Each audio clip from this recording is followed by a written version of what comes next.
반갑습니다. 저는 경기도에 사는 평범한 여성입니다. 나이를 말하려 했는데, 아차, 이번에 만 나이로 개정이 됐지요. 올해 겨울, 봄에는 환갑이 됐다고 여기저기 떠들어댔는데, 이제는 또 몇 년을 새로 버니까 이걸 좋다고 해야 할지 귀찮다고 해야 할지 모르겠네요. 하여튼 안 그래도 점점 나이를 말하는 게 번거로웠는데, 이참에 내가 몇 살인지, 얼마나 늙어버렸는지 그냥 까먹은 채로 살아가겠습니다. 숫자로 묶여 사는 건 이쯤 하면 됐겠죠. 이렇게 사연을 보내게 되어 신기하면서도 기분이 좀 묘합니다. 주변 사람들이 어떻게 먹고 사는지, 어떤 어려움 속에서 버티며 사는지 알 수 있어 즐겨 들었는데, 막상 제가 보내려고 하니까 익명이지만서도 왠지 모를 부끄러움이 들었습니다. 하지만 그렇다고 해서 묵혀둘 만한 이야기는 아니고, 오히려 털어놔야 제 마음이 홀가분해질 것 같아서 용기 내어 이렇게 몇 자 올려봅니다. 제 사연은 반년 전으로 거슬러 가게 됩니다. 저에겐 아들 둘이 있습니다. 말 그대로 눈에 넣어도 안 아플 소중한 자식들이었죠. 남편과는 그러니까 20여 년 전쯤 사별했습니다. 사고였어요. 정말이지 평소와 똑같은 평범한 아침이었는데 남편은 출근을 하고서 돌아오지 못했습니다. 다른 때도 아니고 이른 아침에 음주운전차에 치여 세상을 떠난 거였어요. 가해자가 밤새 술을 마시고 노는 동안 남편은 우리 가족의 미래를 위해 내일을 준비했고, 가해자가 만취된 상태로 운전대를 잡았을 때 우리 남편은 부지런히 하루를 준비했어요. 그런데도 남편은 허무하게 세상을 떠났고 가해자는 뻔뻔히 살아남아 우리 앞에 나타났습니다. 당시 정말 현실을 받아들이기 어려웠어요. 남 부끄럽지 않게 열심히 살았다고 생각했는데 아름답고 평등한 세상을 바란 적은 없었지만 그래도 최선을 다해 열심히 살면 뿌린 만큼은 거둘 수 있다고 생각하며 살아왔어요. 그런데 이런 커다란 시련이 오다니, 제가 무슨 죄가 있어서, 남편과 우리 애들은 무슨 잘못이 있어서 신은 우리에게 이토록 버거운 날을 주는지 도저히 이해할 수가 없었습니다. 하지만 부정적인 생각도 오래 할 수는 없었어요. 저에겐 저만 바라보는 우리 애들이 있었으니까요. 아이들은 고작 12살, 10살이었어요. 어리긴 해도 10살이 넘으면 죽는다는 게 뭔지는 아는지 남편의 영정사진을 본 아이들은 거짓말하지 말라며 아빠 어디 있냐면서 펑펑 울더라고요. 아빠는 우리 곁을 떠나서 멀리 하늘나라로 갔어. 그렇지만 아빠는 하늘에서 여전히 우리를 사랑하실 거야. 언제나 저 위에서 우리를 바라보면서 지켜주고 위해 주실 거야. 그러니까 우리도 늘 아빠를 잊지 말자. 아빠를 위해서 기도하면서 열심히 살아가는 거야. 알겠지? 아이들을 위해서라도 저는 어떻게든 기운을 내야 했습니다. 내가 무너지면 우리 가정은 정말로 쓰러지는 게 될 테니까요.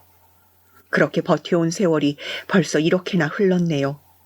지금 이렇게 남편 이야기를 해도 덤덤하고 무뎌진 날이 온 게 신기할 따름입니다. 남편이 떠난 후에 10여 년 넘도록 매일 울었던 것 같거든요. 꼭 남편이 보고 싶어서 운 것만은 아닙니다. 혼자 애 키우는 게 힘들어서, 홀가분히 혼자 떠난 남편이 미워서, 홀어머니로 늙어가는 내 모습이 서글퍼서, 갖가지 이유가 있었지만 모든 게 다 남편 때문이니까요. 남편 얼굴만 떠올려도, 그의 얼굴만 생각해도 눈물이 마르지 않는 날들이었습니다. 아이들 모르게 우느라 참 버거운 밤이었는데 우는 것도 습관이 된다는 남편의 말이 떠오르네요. 저는 원체 감정적인 사람이어서 사소한 일에도 눈물이 맺히는 때가 많았거든요. 이성적인 남편은 저를 온전히 이해하진 못했지만 그럼에도 그때마다 저를 꼭 안아주면서 말했어요. 우는 것도 습관이 된대. 습관처럼 눈물이 나는 건 괜찮아. 관성적인 거니까. 그런데 눈물이 나서 당신이 슬플까 봐 그건 걱정이 돼. 억지로 참지는 말고 다른 좋은 생각을 할 수 있도록 노력해보자. 눈물을 덮을 만한 좋은 생각. 남편 덕분에 정말 많이 위로받았었어요. 이런 사람이라면 평생을 함께해도 지치지 않겠다. 어떤 위기도 헤쳐나갈 수 있겠다 싶었는데 그렇게 빨리 떠날 줄은 몰랐어요. 알았어도 변하는 건 아무것도 없었을 거예요. 그때도 우리는 서로를 참 열심히 사랑했고 위해줬으니까요. 남편과 저는 연애를 하다가 20대에 남편을 만나 결혼을 했고 곧바로 아이를 가졌습니다. 아들들은 2살 터울이었고요. 남편은 애들을 참 좋아했어요. 아이들이 아빠를 쏙 빼닮기도 했지만 워낙 순하고 잘 웃었거든요. 첫째도 둘째도요. 주변에서 어쩌면 이렇게 순한 애가 나왔냐며 부모가 복이 많다고 할 정도였습니다. 저도 그 흔한 잔병치레 없고 속 썩이는 일 없이 잘 자라주는 아이들이 참 고맙고 대견했습니다. 당시 매일 밤 잠들기 전에 남편이랑 아이들의 미래에 대해서 이런저런 이야기를 많이 했었는데 그중 항상 제 마음속에 새겨져 있던 약속이 있었어요. 우리 자식들을 끝까지 잘 살펴주자는 말이었습니다. 아마도 아이들은 금세 나이를 많이 먹고 지금의 우리와 비슷한 나이의 어른이 되겠죠. 그렇지만 우리 눈에는 항상 아이일 테니까, 우리가 태어나게 만든 아이들이니까 부모로서 끝까지 책임져 주자고요. 할아버지 할머니가 돼서도 아이들을 적극 지원해주고 힘 닿는 데까지 도와주자고 우리는 몇 번이나 약속했습니다. 어쩌면 그 약속 때문일까요? 저는 평생 아이들에 대한 책임감으로 살아왔습니다. 남편이 떠나고 나서 내 생을 바쳐서라도 아이들을 이끌어야 한다는 어떤 사명감이 더해진 것 같았어요. 남편이 못 지키고 떠난 만큼 제가 아빠와 엄마 2 역할을 다 해야 한다는 생각으로요. 흔히들 드라마나 TV 보면 그런 말 하죠. 가족을 위해서 안 해본 일이 없다 같은. 제가 딱 그랬습니다. 정말로 안 해본 일이 없어요. 식당 설거지 일부터 시작해서 오피스텔 복도 청소 일, 고깃집 서빙 일, 가사 도우미 일 등등 돈이 되는 일은 어디든 찾아가 몸 부서져가며 일했습니다. 몸은 고단한 일이었지만 참 다행이었어요.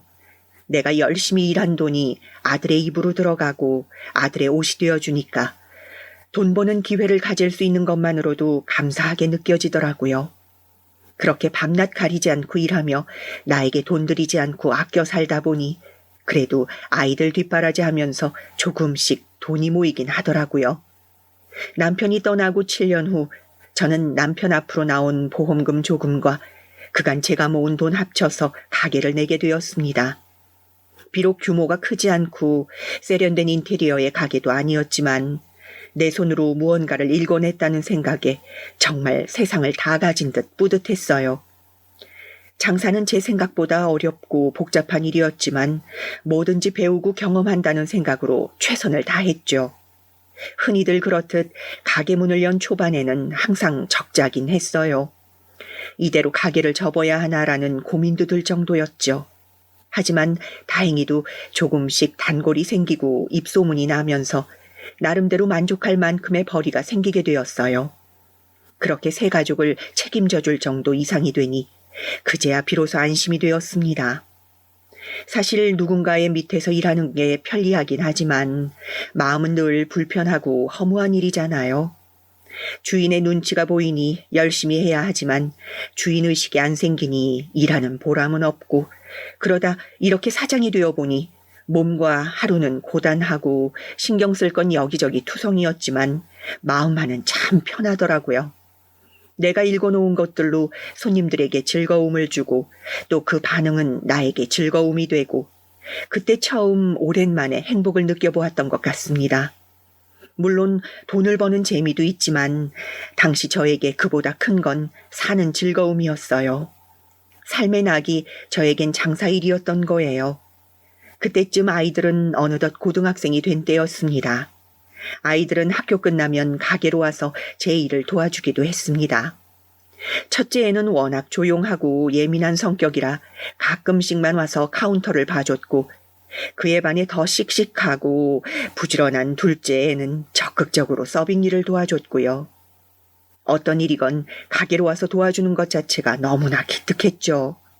함께 일을 마감하고 문을 닫은 가게에서 아이들과 오순도순 모여서 함께 야식을 먹던 기억은 그 어떤 음식도 그 어떤 순간도 비하지 못할 거예요. 소박하지만 제겐 더는 바랄 바 없는 둘도 없는 행복이었죠. 첫째는 어릴 적부터 차분하고 영특했어요. 근면성실이라는 말 그대로 조용히 학교를 다니며 제 몫을 다하는 아이였죠. 성적도 늘 좋았고요. 얌전했지만 고집이 있어서 자기의 생각을 끝까지 밀고 나가는 편이기도 했고요.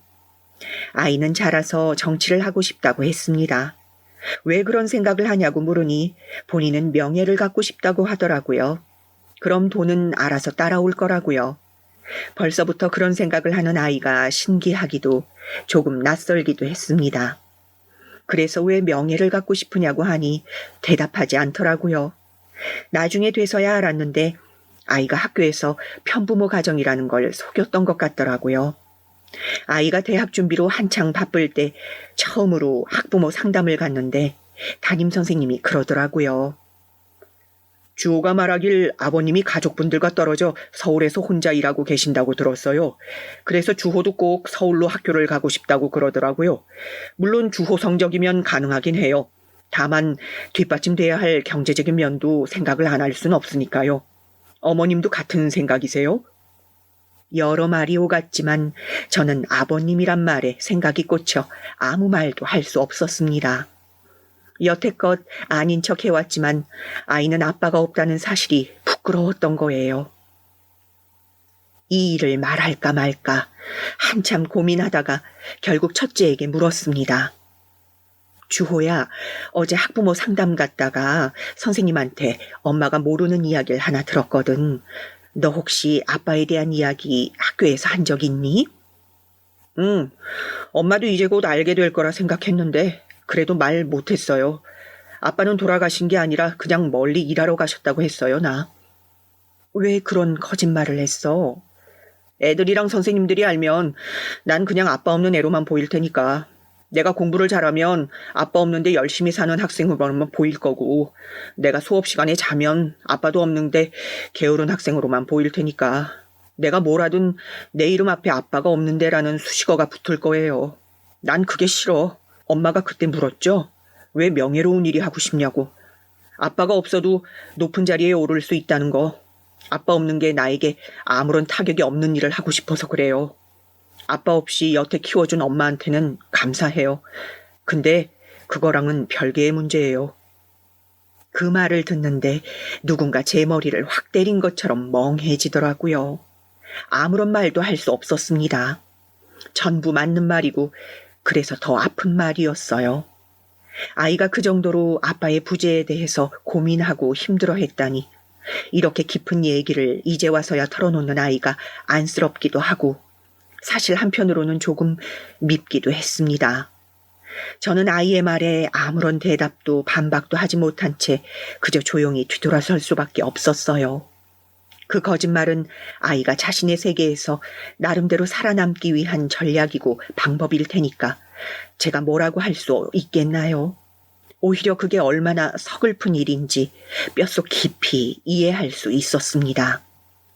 제 이름 앞에도 늘 남편이 없는 이란 수식어가 따라왔으니까요. 하물며 주변 친구들의 반응과 이야기에 가장 예민할 시기, 아빠가 없다는 사실은 늘 아이를 옥죄어 갔을 겁니다. 그럼에도 거짓말을 한 아이에게 서운한 건 어찌할 도리가 없었지만요. 둘째는 첫째처럼 순했지만 다른 결로 밝고 순수한 아이였습니다. 유난히 저에게 애착이 컸던 편이었어요.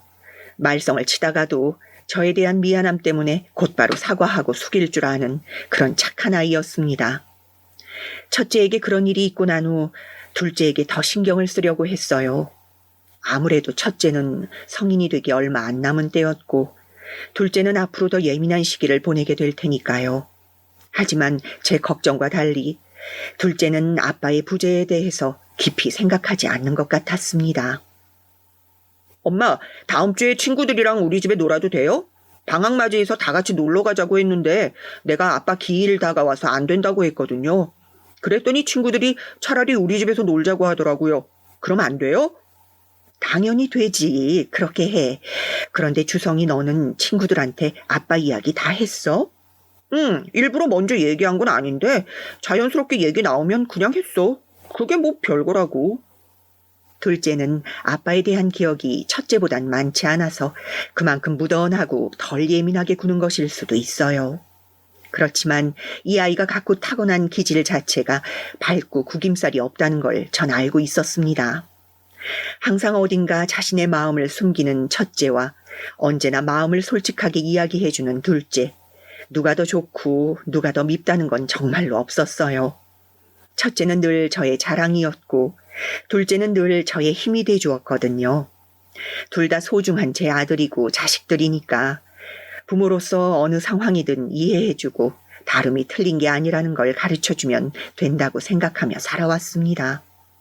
그저 조금 더 예민한 부분이 있다면 더 빨리 헤아려주고 신경 써주면서요. 만약 남편이 혼자 남았다고 해도 똑같은 마음으로 똑같이 사랑해 주었을 테죠. 이런 마음으로 살다 보니 어느새부터인가 두 아들은 저 스스로보다 훨씬 더 소중한 존재가 되었습니다. 이 말은 두 아이를 더욱 아끼면서도 저 자신을 어느 정도 내려놓게 되었다는 말과 같지요.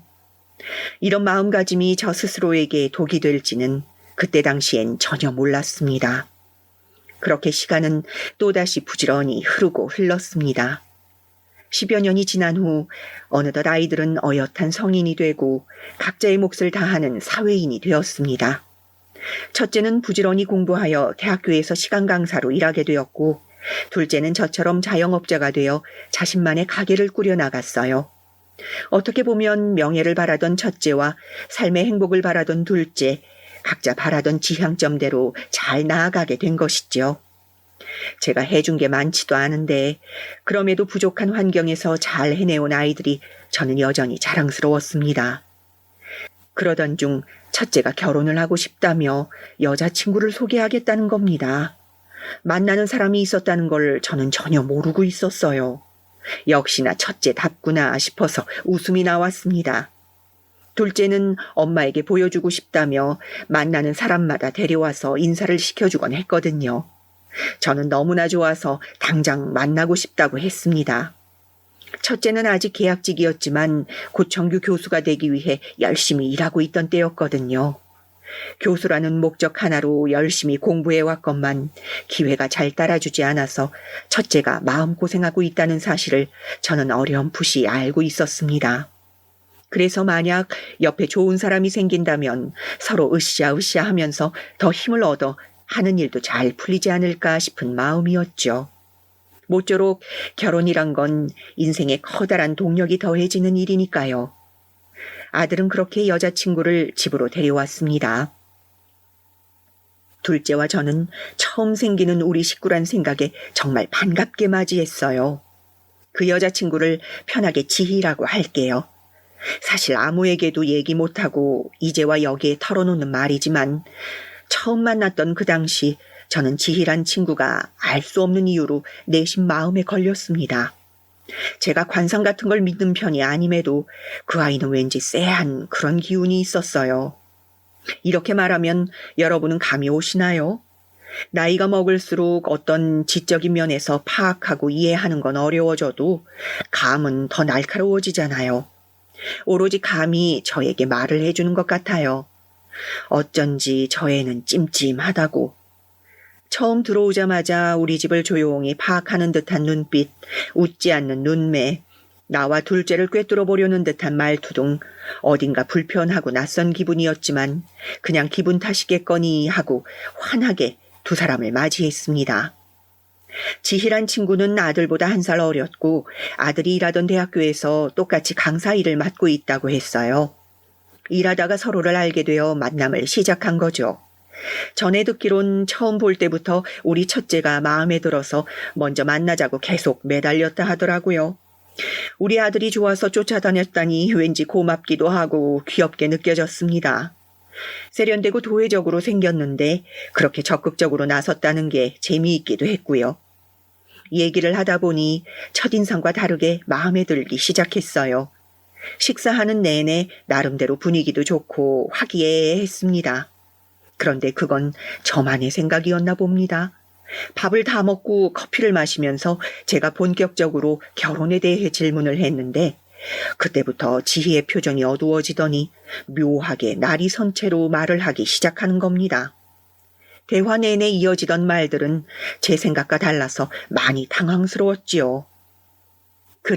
그래서 결혼은 확실히 마음의 결정을 한 거니? 지금 마음가짐이 어떤지 궁금하네. 결혼 준비는 어떻게 하고 있었어? 결혼 준비요? 뭐 구체적인 게 아니어도 지금부터 앞으로의 계획이든 꾸리고 싶은 가정에 대한 생각이든 그동안 서로 이야기 나눈 게 있을 테니까 결혼을 위해서 너희가 지금 어떤 생각을 갖고 있는지 궁금해서. 아직 제가 결혼을 해본 적 없어서 뭘 어떻게 대답해야 하는지는 모르겠네요. 준비된 건 하나도 없어요, 어머니. 어떻게 준비해야 하는지 뭘 해야 하는지는 어머님이 알려주셔야죠. 아니 난 그냥 뭘 가르쳐 주려는 게 아니라 단순히 너희의 생각을 물어본 거야. 기분 나쁘게 하려고 한 건 아닌데 만약 그랬다면 사과하마. 기분 나쁜 건 아니에요, 어머님. 사실 저는 그냥 어머님이 도와주겠다는 말을 기다렸던 것 같아요. 솔직히 앞에 나눴던 대화는 그냥 인사치레 같은 거고 저희 결혼 생활에서 어디까지 지원해 주실 수 있는지 말씀 주시는 게 본론이긴 하잖아요. 마음가짐 같은 게 뭐가 중요하겠어요. 그건 어디까지나 다짐일 뿐인데. 마지막 말을 하면서 갑자기 살갑게 웃는데 몸에 소름이 돋더라고요. 대답이 충격적인 건 아니었는데 말투는 상냥해도 다소 노골적인 뜻인 걸 알기에 마냥 좋게 받아들일 수는 없었습니다. 형수님, 아니 아직은 형수님이 아니니까 호칭은 우선 생략할게요. 오늘 저희 가족한테 인사하러 오신 거 아닌가요? 지금 말씀하신 내용은 결혼에 대한 자금 마련을 부탁하기 위한 목적 같은데요. 그건 좀 이르지 않나 해서요. 너까지 끼어들 필요 없어. 이 사람은 악의 없이 그냥 솔직하게 말한 거예요, 엄마. 순서가 좀 꼬이긴 했지만 어쨌든 한 번쯤 얘기 나눠볼 내용이긴 하니까요. 자칫하다간 싸움이 될 것 같아서 애써 웃으며 알겠다고 일렀습니다. 첫째는 이미 지희의 그런 성향을 잘 알고 있는지 잘 포장하고 감싸주더라고요. 저는 잠시 고민했습니다. 20년 동안 일하면서 아이들의 결혼 자금을 모아둔 게 있었어요. 그 자금에 가게를 처분한 돈을 더하면 크진 않더라도 두 사람이 살면 적당한 집 하나와 결혼식을 준비하며 필요한 자금을 보태줄 수 있는 정도였죠. 첫째든 둘째든 더 어려운 상황에 놓인 아이에게 집을 주고 다른 아이한테 결혼식 자금을 보태줄 생각이었습니다. 둘 다에게 똑같이 해주면 좋지만 저의 능력이 거기까지니 미안하지만 어쩔 수 없었죠. 게다가 그 돈에는 저의 노후 자금도 포함되어 있었습니다. 아이들에게 저의 노후를 보장시켜달라고 할 마음은 코빼기도 없었어요. 팔다리 붙어있고 움직일 힘이 있다면 어떻게든 먹고 살 수 있으니까요. 저는 또 다시 모으면 된다는 생각으로 아이들에게 저의 전부를 퍼줄 마음이었습니다. 첫째는 그간 대학원까지 다니느라 모아둔 돈이 없었어요. 본인이 아르바이트하고 출강한 돈으로 학비 내기도 빠듯했으니까요. 그에 반해 둘째는 일찍이 학교를 가지 않고 본인 사업을 시작해서 모아둔 돈이 꽤 있는 걸로 알고 있었어요. 그런 모습을 보면서 첫째에게 집을 해줘야겠다고 내심 생각하고 있었습니다. 그래서 이번에 결혼 얘기가 나오면 조심스럽게 둘째에게 양해를 구한 후 첫째에게 도와주겠다고 말하려 했어요. 이 모든 건 아이들이 양가에게 인사를 드리고 결혼이 정해진 후 날짜를 잡기 전에 말해줄 계획이었습니다. 아이들이 어떤 생각을 하고 있는지, 어떤 도움이 필요한지 들어본 후에요. 그런데 이렇게 첫 만남에 결혼 자금에 대해 대놓고 물어볼 줄은 몰랐습니다. 어쩌면 제가 너무 세상 물정을 모르는 노인네가 되어버린 걸 수도 있고요. 지금 그런 상태에서 제가 집을 사줄 계획이었다고 말하기엔 왠지 찜찜하기도 했고 둘째에게 미안한 상황이 될 수도 있을 것 같아서 꺼려졌습니다. 그래서 집 이야기는 숨겨두고서 우선 자금 문제는 조금 더 시간을 두고서 지켜봐야 할 것 같다고만 이야기했습니다.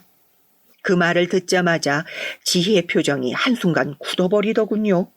그러면서 하는 말이 본인네 집은 지원을 해줄 수가 없대요. 상황이 여의치가 않다고. 그에 반해 저희 집은 다를 줄 알았다네요. 그래서 결혼을 결심했던 건데 이런 식이면 곤란하다고 하더군요. 저도 첫째도 둘째도 당황하여 한순간 얼어붙었습니다. 첫째는 지희를 데리고 밖으로 급히 나갔고 둘째와 저는 아무 말도 하지 않은 채 자리에 앉아 있었습니다. 둘째는 자신에게 그럴 자격은 없지만 웬만해선 이 결혼을 반대하고 싶다 하더라고요. 생각이 복잡해 머리가 터질 것 같았습니다. 첫째에겐 생각할 시간이 더 필요하다고 말하고서 며칠의 시간을 가졌습니다. 그 사이 닥달했는지 아들이 저를 찾아와서 몇 번 물어보더라고요. 혹시 화가 난 건지, 결혼을 반대하는 건 아닌지, 아니면 자금에 대해서 해결해야 할 부분이 있는지와 같은 질문들이요. 지희가 그날 저를 몰아세우던 말한 것에 대해 후회하고 있다는 말도 덧붙이더군요. 지희가 평소엔 그렇지 않은데 핀트가 나가는 이야기에는 다혈질처럼 감정이 앞설 때가 많다면서요. 그 이야기마저도 왠지 지희가 자신을 변호하기 위해 아들을 앞세워 내놓은 변명처럼 들렸습니다. 이대로 답을 내리지 않고 있기에는 첫째도 그 아이도 저도 너무 힘들 것 같아서 어서 해결하고 싶었죠. 남편이라면 어떤 말을 했을까? 단순히 첫 만남이 안 좋았다는 이유로 결혼을 반대했을까라는 가정을 하면서 혼자 참 많이 고민했는데 사실 저에겐 첫째의 결혼을 반대할 힘이 없었습니다. 그렇게까지 그 아이를 몰아세우는 상황에 두고 싶진 않았거든요. 그래서 아들의 의사가 가장 중요하다는 답이 내려졌습니다. 저는 첫째와 둘째를 한자리에 불러 모으고선 첫째에게 단도직입적으로 물었어요. 주호야, 너 정말 지희랑 결혼이 하고 싶어? 다른 상황은 생각하지 말고 오로지 네 마음만 이야기해봐. 첫째는 한참 말이 없다가 조용히 입을 뗐습니다. 죄송해요, 엄마. 솔직히 지희는 다른 데서도 그렇게 원만한 관계를 갖고 있진 않아요. 천성 자체가 삐딱하기도 하고 남한테 상처 주는 말도 잘해요. 그런데 밖에서 말은 그렇게 밉게 해도 나를 가장 사랑해주는 사람이에요. 남들한테는 모질게 굴어도 나한테만은 잘해요. 엄마한테도 남한테 하듯 대할 줄은 몰랐지만요. 그런데 엄마, 난 그게 오히려 좋아요. 나한테만은 잘하는 거. 그게 오히려 날 특별하게 만들어주는 것 같아요. 비록 지희가 먼저 저한테 다가왔지만 지금은 제가 더 이 결혼을 원하는 것 같기도 해요. 그래서 지희가 본인은 상황이 어렵다고 했을 때도 괜찮다고 했어요. 그래도 결혼하자고. 엄마, 난 지금까지 엄마한테 계속 빚만 져왔지만 그럼에도 한 번만 더 도와달라고 부탁해도 돼요? 잘 살게요. 엄마한테도 계속 갚아가면서 잘 모실게요. 네? 저는 언젠가부터 첫째가 속내를 이야기하지 않는 것에 익숙해졌고 그런 첫째를 안쓰러워했습니다. 그래서 이렇게 가끔 자신의 이야기를 솔직하게 털어놓을 때면 그의 마음과 부탁을 차마 거절할 수가 없어졌어요. 그때도 마찬가지였죠. 결국 전 첫째의 의견을 받아들일 수밖에 없었습니다. 주성아, 너만 괜찮다면 엄마가 주호의 신혼집을 마련해주고 싶은데 정말 미안하지만 엄마가 능력이 부족해서 너에게 똑같은 집은 해줄 수 없을 것 같아. 하지만 최대한 지원해줄 수 있는 데까지, 힘 닿는 데까지 도울 생각이야. 네 생각은 어때? 난 괜찮아, 엄마. 형은 공부 오래 했으니까 어쩔 수 없지. 그런데 혹시 그 신혼집은 엄마 가게 팔고서 해주려는 거 아니지? 그럼 엄마 노후 자금은 어떡하고? 당장 생활비는? 형은 설마 그게 엄마 노후 자금인 걸 알아서 갚으며 살겠다고 하는 거야? 저의 모든 이야기를 아는 둘째는 역시나 상황을 꿰뚫어 보고 있었어요. 노후 자금은 엄마가 알아서 할 문제야.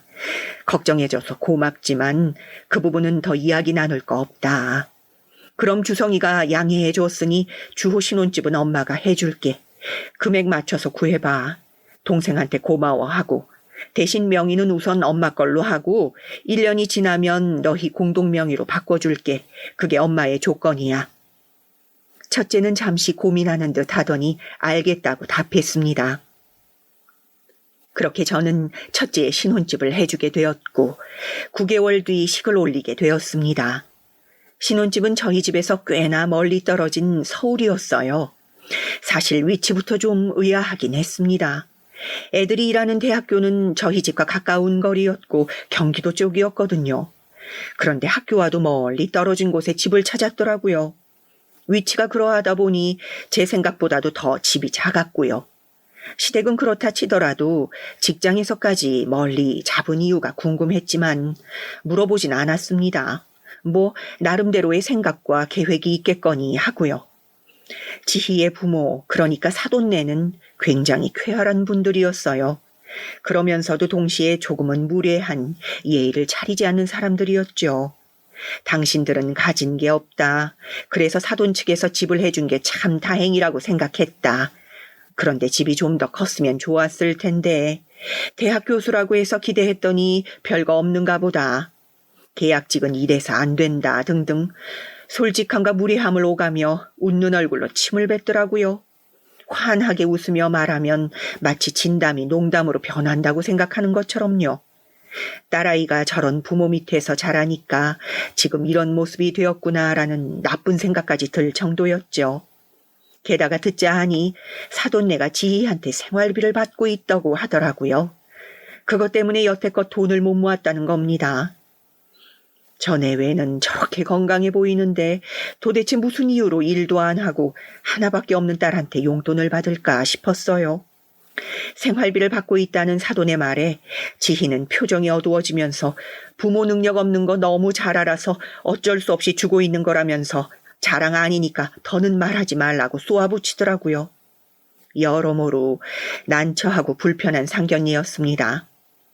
첫째는 사돈네가 그런 갑갑한 말을 하고 제가 그런 갑갑한 말을 듣는 걸 보면서 고개만 푹 숙이고 있더라고요. 아들은 무슨 생각을 했었을까요? 저는 이 모든 상황이 참 섭섭하기도 버겁기도 했지만 참아야 했습니다. 저는 남편의 무게감과 아내의 신중함을 전부 갖고 있어야 했으니까요. 제 말 한마디가 아이들의 미래를 바꿀 수 있다고 생각하니 인내심이 더욱 강해지더군요. 결혼식까지도 참 크고 작은 우여곡절이 있었지만 일일이 말할 재간은 없네요. 무슨 일이 생길 때마다 둘째는 제 곁에서 힘이 돼 주었습니다. 엄마, 그동안 난 형이 엄청 어른스럽고 신중한 사람이라고 생각해 왔는데 지금 보니까 마냥 끌려다니는 것만 같아서 사실 좀 못 믿었기도 하고 답답하기도 하네. 그래서 덩달아 엄마가 상처받는 걸 보면 화가 나기도 하고. 형 생각하는 마음 잘 아는데 그래도 엄마 마음이 힘들면 언제든 말을 해요. 참지 마시고. 요즘 세상에 결혼하는 거 옆에서 보기만 해도 거참 복잡하고 힘드네. 난 그냥 결혼 안 하고 엄마 모시면서 이렇게 살래요. 말이라도 그렇게 해주는 둘째를 보면 참 고마웠습니다. 얘도 답답한 게 이것저것 많을 텐데 제가 결혼을 허락한 이후부터는 하고픈 말이 있어도 꼭 참는 것도 그렇고 엄마이기 전에 한 사람으로서 힘들 수 있다는 걸 알아주는 내 자식이 있어서 다행이구나 싶기도 하고요. 그러면서도 어서 둘째가 좋은 사람을 만나 자신의 행복을 찾아가길 바랐습니다. 아이는 제가 혼자 남는 걸 걱정해서 제 곁에 머무는 듯한데 그게 부모의 행복이 아니라는 걸 아마 아이들은 모를 겁니다. 부모가 되어봐야 알겠죠. 제가 곁에 있어서 행복한 것보다 제가 없는 순간에도 행복하길 바라는 그 마음을. 둘째가 더 이상 걱정하지 않도록 저도 더 이상 주저하지 말고 다시 또 나아가야겠다는 생각이 들었습니다. 보고 싶은 남편 생각을 하면서 그날만큼은 남편이 저를 보고 있기를 바랐습니다. 제가 옳은 선택을 하고 있다고 응원해 주길 바라면서. 첫째는 결혼한 뒤 정규 교수가 되기 위해 더욱 열심이었습니다. 일이 바빠서 자주 보지는 못하지만 그래도 가족끼리 안부를 나누는 게 중요하다 생각해서 한 달에 한 번 정도 전화를 걸어 잘 지내고 있는지 물었습니다. 언젠가부터 아들의 목소리가 기운이 없어 보여서 마음에 걸렸지만 바쁜 일 때문일 거라 생각했습니다. 지금 교수가 되려면 학교에서의 평판이 중요하다며 더욱 신경 쓰고 있다 했고 인맥을 쌓는 것에도 공을 들이고 있다 했거든요. 그러면서 이런저런 일적인 이야긴 많이 하는데 결혼 생활에 대해선 어쩐지 말을 아끼는 듯 했습니다. 안 그래도 지희, 아니 이제 며느리가 된 새아가는 결혼식 이후 반년 동안 한 번도 얼굴을 보지 못했었죠. 첫째만 한 번 집에 왔었는데 밀린 업무 때문에 못 왔다고만 하더라고요. 제 느낌으로는 종종 다투는 듯 했는데 이유는 알 수 없었죠. 단지 아내도 교수가 되기 위해 열심히 일하고 있다면서 걱정하지 말라고 하더군요. 아들의 간단한 대답이 사실이길 바랐습니다. 신혼 초면 당연히 싸울 일이 많을 테니까 단지 잘 헤쳐나가는 방법을 배워나가길 바라면서요. 그러던 중 며느리가 같은 대학의 정규 교수가 됐다는 소식을 들었습니다. 너무나 축하할 일이었고 당장에 전화를 걸었어요. 새아가 교수직 채용됐다면서? 너무 축하한다. 잘 될 줄 알았어. 축하하는 의미로 가족끼리 모여서 식사하는 건 어떻겠니? 감사해요, 어머님. 그런데 어쩌죠? 요즘 일이 너무 밀려 있어서요.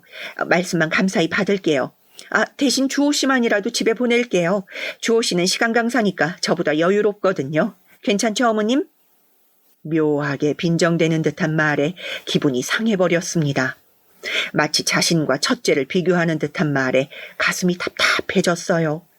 내가 무슨 잘못을 한 게 있는지, 그래서 이 아이의 심기를 건드린 일이 있는 건지 진심으로 궁금해졌습니다. 더는 이런 불편한 사이로 있기 싫었어요. 내 아들이 사랑하는 사람이고 평생 함께하기를 선택한 사람인데 나는 무슨 죄가 있어서 가족과 남보다도 못한 사이로 있어야 하는 건지 만나서 이야기해봐야겠다고 다짐했지만 며느리와 약속을 잡는 것조차 어려웠습니다. 연락도 잘 받지 않았거든요.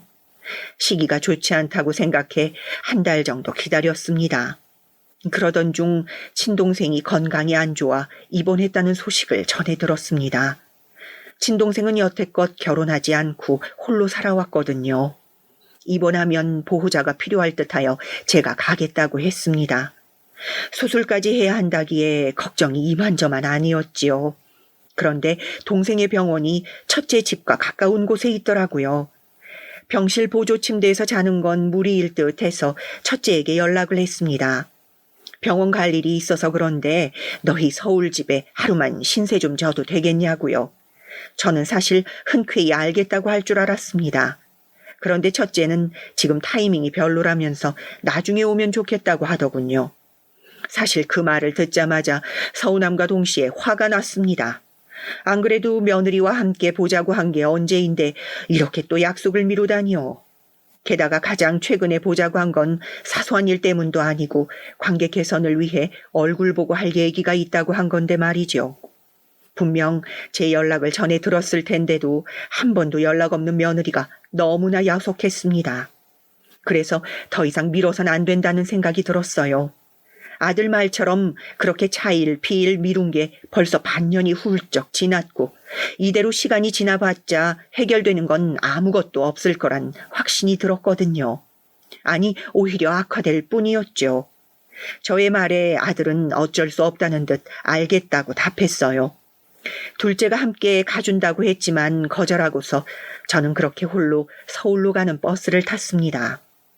그렇게 도착한 첫째 아들의 집, 사람들에게 물어 길을 찾아간 집에서 문을 열고 저를 맞이한 건 다름 아닌 며느리였습니다. 서울에 도착하기 전 아들에게 연락했을 때 아들이 말하기를 며느리는 일 때문에 나가 있을 거라고 했거든요. 그래서 주인 없는 집에 들어가 있는 것도 실례니까 다른 데서 올 때까지 기다리겠다고 하니 갑자기 집에 그냥 가보라고 하더라고요. 갑자기 왜 그러냐고 하니까 대충 말을 둘러대면서요. 그때 느낌이 왔습니다.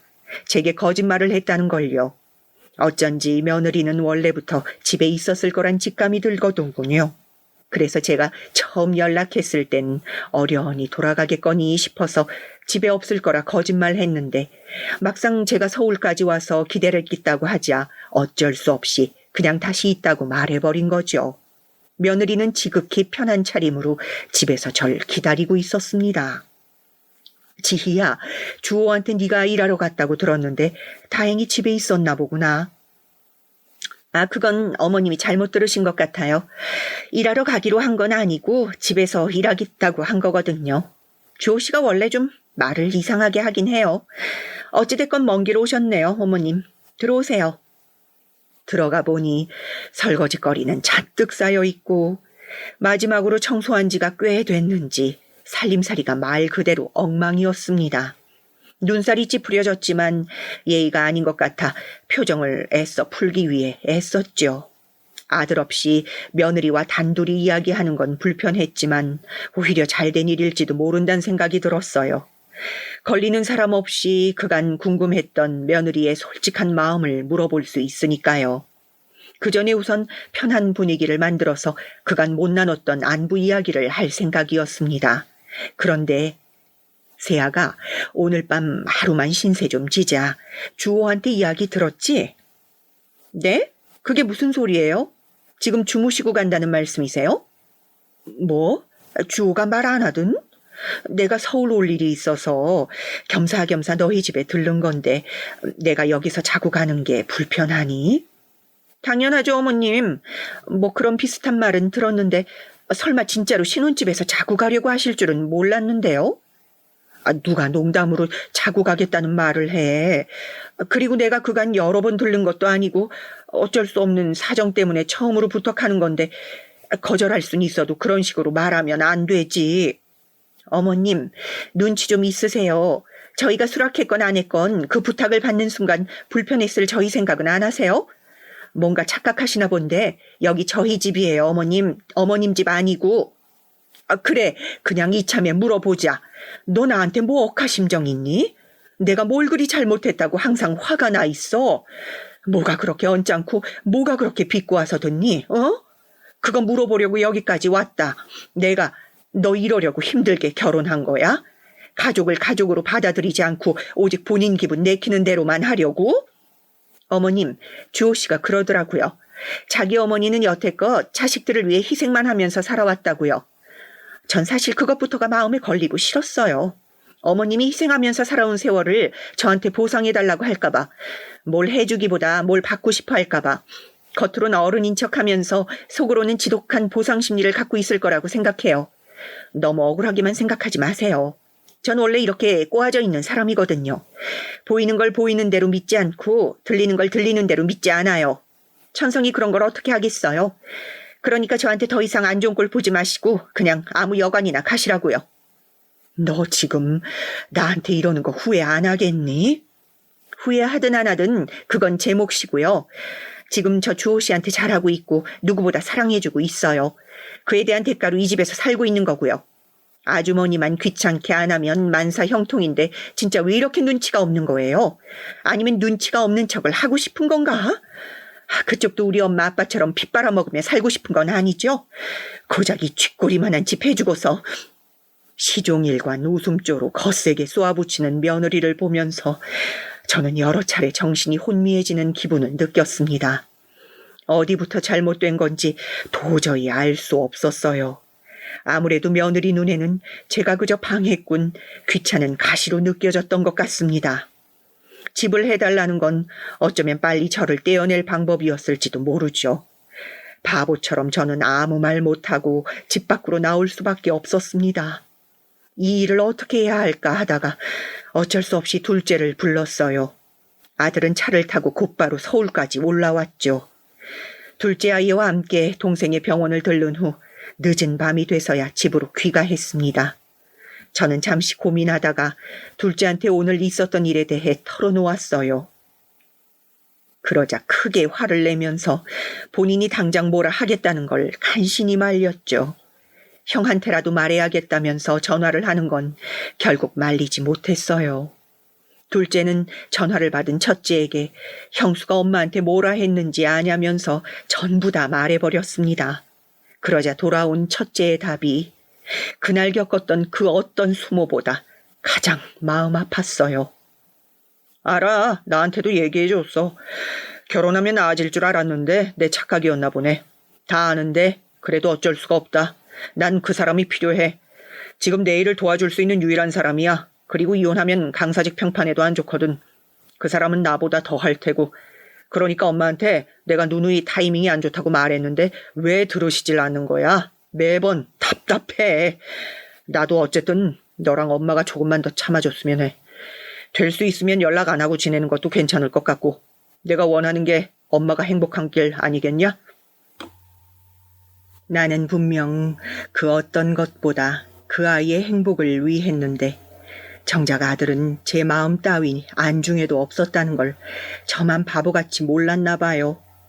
대신 미안하다고 한마디만이라도 해줬다면, 본인도 몰랐다고 한번 잘 타일러보겠다고 한마디만 해줬다면. 그런데 첫째는 일말의 기대를 부숴버렸고 저 또한 무너져 내린 것 같았습니다.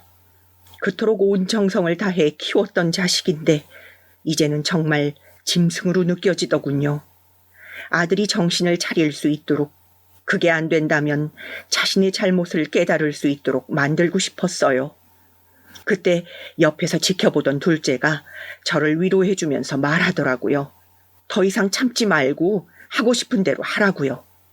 때로는 참고 그냥 잊어버리는 것보다 되갚아주는 게 가장 현명한 선택일 때가 있다는 말을 덧붙이면서요. 오랜 옛날 남편이 자주 하던 말이 떠올랐습니다. 복수할 일이 생기면 어떻게든 해. 상대방이 가장 두려워하는 걸 이용해서 가장 재밌는 방법으로 시시하면 안 돼. 그럼 이도저도 아니니까 다소 우스꽝스럽더라도 해치우고 난 이후의 감정이 통쾌한 방법을 찾아봐. 그 말이 갑자기 떠오르면서 어느 순간 생각이 명확해지더라고요. 더 이상 이렇게 당하지 말고 내가 당한 만큼 그 아이에게 돌려줘야겠다. 통쾌한 방법으로 어쩌면 그게 나를 지키는 또 다른 방법이니까 라는 생각이요. 하지만 아무리 고심해봐도 나이 들고 능력 없는 제가 할 수 있는 방법이 뭔지 모르겠더라고요. 며느리가 가장 겁내할 만한 게 뭘까라고 고민하던 중 뭘 해야 할지 불현듯 한 가지가 머릿속을 스쳐 지나갔습니다. 저는 다음 날 집 가까이에 위치한 첫째와 며느리가 일하는 대학교로 곧장 갔습니다. 그리곤 며느리의 이름을 대고서 그 애가 일하고 있는 건물로 갔죠. 그리고선 직접 손으로 쓴 글 하나를 벽에 붙였어요. 그 내용은 즉 아들과 며느리가 저에게 언어적 폭력을 가한 후에 밖으로 쫓아내어 이젠 홀로 길바닥에 나앉아야 하는 상황이 되었단 거였어요. 늙은 엄마의 억울한 심정을 호소하면서 정말 그들에게 교수의 자격이 있는지 되묻는 글이었죠. 글의 대부분은 사실이었어요. 억울하고 답답한 마음도 그 무엇보다 진심이었고요. 글을 붙인 후 저는 지나가는 학생들 몇몇에게 글을 읽어달라고 했습니다. 글을 읽던 아이들은 신이 난 건지 뭔지 제가 쓴 글을 사진 찍어갔고요. 이윽고 학교 측으로 보이는 사람이 와서 제가 쓴 글을 떼어냈습니다. 방금 학교 사이트에 제가 쓴 글이 올라왔다면서 바로 회수해 가겠다고 하더군요. 어차피 제가 원하는 건 그 아이들이 교수직을 할 수 없게끔 만드는 것이었기에 불명예스러운 일만 만들면 되는 거였어요. 전 곧바로 집으로 돌아갔고 그 뒤로 무슨 일이 일어났는지 저는 정확히는 모릅니다. 제가 무슨 일을 했는지 둘째한테 말해주자 둘째가 한참 동안 웃더라고요. 엄마답지 않은 행동이라서 어이없는데 희한하게 효과는 클 것 같다고요. 아니나 다를까 저는 한 달 후 둘째에게서 제가 벌인 일의 후폭풍이 어땠는지 전해들을 수 있었죠. 제가 붙인 글은 인터넷상에서 잠시 화제가 되었고 학교 측에서 어떻게든 막으려 했다고 하더라고요. 그래서 크게 소문이 나진 않았지만 아마도 계속해서 첫째와 며느리의 인성에 대한 논란이 언급되는 것에 대해서 우려했던 것 같아요. 그래서 학교 측은 두 사람의 논란이 하필이면 예민한 문제라서 더 이상 넘어가지 못해 두 사람에게 정직을 권유했다고 하더라고요. 이야기가 잠잠해질 때까지 쉬고 오라면서요. 이에 첫째는 학교를 그만두고 교수 임용된 지 얼마 안 된 며느리는 결국 휴직하게 됐는데 아마 그마저도 오래가진 못했다고 하더군요. 아이들의 여론이 정말 안 좋긴 했나 봐요. 그토록 꿈꾸던 교수직인데 이렇게 허무하게 그만두게 되다니 아주 잠깐 미안한 마음이 들었지만 애써 참아내기로 했어요. 마지막으로 해야 할 일이 있었거든요. 저는 첫째에게 연락해서 제 명의의 집에서 당장 나가달라고 전했습니다. 며느리는 그 옆에 있었는지 크게 놀라면서 저에게 되묻더라고요. 네? 이 집이 어머님 명이라고요? 그래, 이번엔 뭐야, 네 남편이 말 안 해준 거야? 아니면 말해줬는데 또 깜빡한 거야? 여기 내 집이고 내 명이야. 그러니까 경찰에 신고하기 전에 나가. 며느리는 적잖이 놀란 것처럼 보였어요. 저기요, 아니 어머니, 저희는 당장 모아둔 돈이 없고 그마저도 학자금 빚 갚는 데 쓰고 있어요. 적자뿐이에요. 지금 집을 나가라 하시면 저희는 어디로 가라고요? 솔직히 지금 이게 사람이 할 짓이 맞나 싶어요. 지금 안 그래도 어머니가 벌인 쇼 때문에 직장도 위태롭고 개인 평판도 박살났는데 말이에요. 오히려 적반하장의 태도에 기가 차더라고요. 저는 마지막 온정으로 짐을 뺄 일주일의 기한을 주겠다고 말했습니다. 아들은 아무 말 없었고 며느리는 정말 미친 사람처럼 고래고래 소리를 지르더라고요. 사기 결혼이라나 뭐라나 귀담아 듣진 않았습니다.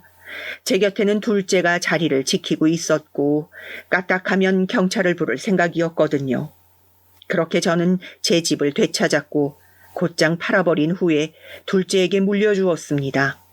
그로부터 몇 달 뒤 첫째 아이가 연락을 해왔어요. 결국 며느리와 이혼했고 혼자 살게 됐다고요. 그러면서 저한테 울면서 미안하다 사과를 하더군요. 며느리가 자기를 평소 조종하듯이 대했고 그거에 넘어가 잠시 어리석은 실수를 했다고요. 그게 전부 다 일이 잘 안 풀려서 감정적으로 나약해진 상태라 잘못된 판단을 했던 것 같다네요. 며느리가 저를 명예훼손으로 고소하겠다고 난리쳤는데 그간 며느리가 첫째에게 가한 언어폭력 등을 걸고 넘어져서 간신히 말렸다네요. 그 말을 듣고선 또다시 마음이 흔들릴 뻔했지만 저는 그대로 전화를 끊을 수밖에 없었습니다.